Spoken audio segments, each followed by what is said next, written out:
संगमेश्वर। रात सघन जंगल, चारों ओर घना अंधेरा, झिंगुरों की आवाज के बीच मशालों की मंद रोशनी। छत्रपति संभाजी महाराज अपने विश्वस्त कवि कलश महालोजी घोर पड़े और कुछ सैनिकों के साथ खड़े हैं। माहौल गंभीर है। संभाजी महाराज सभी की कवि कलश की ओर देखते हुए, हमें जल्द ही रायगढ़ लौटना होगा।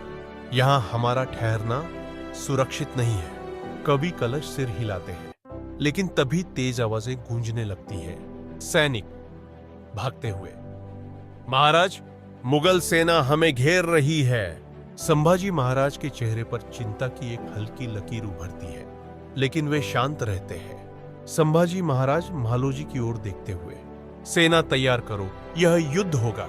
जंगल, युद्ध भूमि। मराठा सेना मुगलों से भिड़ चुकी है। तलवारों की टकराहट, युद्ध के नारे और घोड़ों की हिनाहिनाहट से वातावरण गूंज उठता है।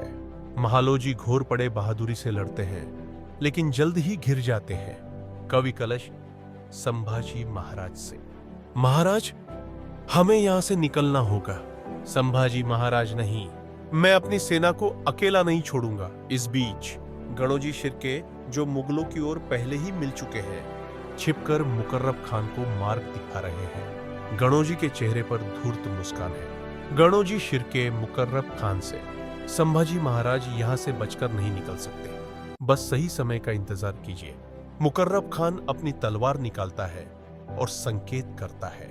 अचानक चारों ओर से मुगल सैनिक मराठा योद्धाओं पर टूट पड़ते हैं। एकटी है।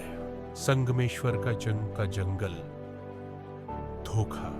संभाजी महाराज अपने घोड़े पर सवार होते हैं, लेकिन तभी चारों ओर से तीर चलने लगते हैं। कवि कलश एक तीर से घायल हो जाते हैं। कवि कलश संभाजी से, मुझे छोड़ दीजिए महाराज, आप निकल जाइए। संभाजी महाराज क्रोधित, मैं अपने मित्र को मरने के लिए नहीं छोड़ सकता। संभाजी महाराज कवि कलश को उठाने का प्रयास कर ही रहे होते हैं कि गणोजी शिर्के घोड़े पर सवार होकर सामने आ जाता है। गणोजी शिर्के क्रूर मुस्कान के साथ, महाराज क्षमा करें, स्वराज्य से बड़ा मेरा स्वार्थ है। संभाजी महाराज की आंखों में क्रोध और दुख जल उठता है। संभाजी महाराज धधकते स्वर में, विश्वासघात तुम्हारे रक्त में है गणोजी, तुम्हारी आत्मा कभी शांति नहीं पाएगी।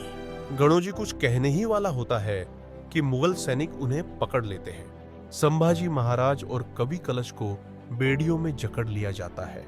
संभाजी महाराज को विश्वासघात के कारण बंदी बनाया गया, लेकिन उन्होंने मृत्यु तक अपने स्वाभिमान को नहीं छोड़ा।